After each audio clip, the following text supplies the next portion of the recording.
Isaiah chapter 23, an oracle against Tyre, an oracle against Tyre. Wail, ships of Tarshish, for your haven has been destroyed. Word has reached them from the land of Cyprus. Mourn, inhabitants of the coastland, you merchants of Sidon. Your agents have crossed the sea on many waters. Tyre's revenue was the grain from Shihor, the harvest of the Nile. She was the merchant among the nations. Be ashamed, Sidon, the stronghold of the sea, for the sea has spoken. I have not been in labor or given birth. I have not raised young men or brought up young women. When the news reaches Egypt, they will be in anguish over the news about Tyre. Cross over to Tarshish, wail, inhabitants of the coastland.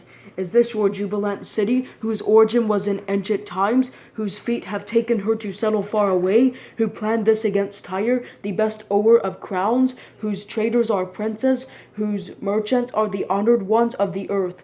The Lord of hosts planned it, to desecrate all his glorious beauty, to disgrace all the honored ones of the earth. Overflows your land like the Nile, daughter of Tarshish. There is no longer anything to restrain you. He stretched out his hand over the sea. He made kingdoms tremble. The Lord has commanded that the Canaanite fortresses be destroyed. He said, you will not rejoice any more, ravished young woman, daughter of Sidon. Get up and cross over to Cyprus. Even there you will have no rest. Look at the land of the Chaldeans, a people who no longer exist. Assyria destined it for desert creatures.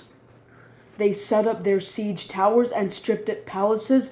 They made it a ruin. Wail, ships of Tarshish, because your fortress is destroyed. On that day, Tyre will be forgotten for 70 years, the lifespan of one king. At the end of 70 years, what the song says about the prostitute will happen to Tyre.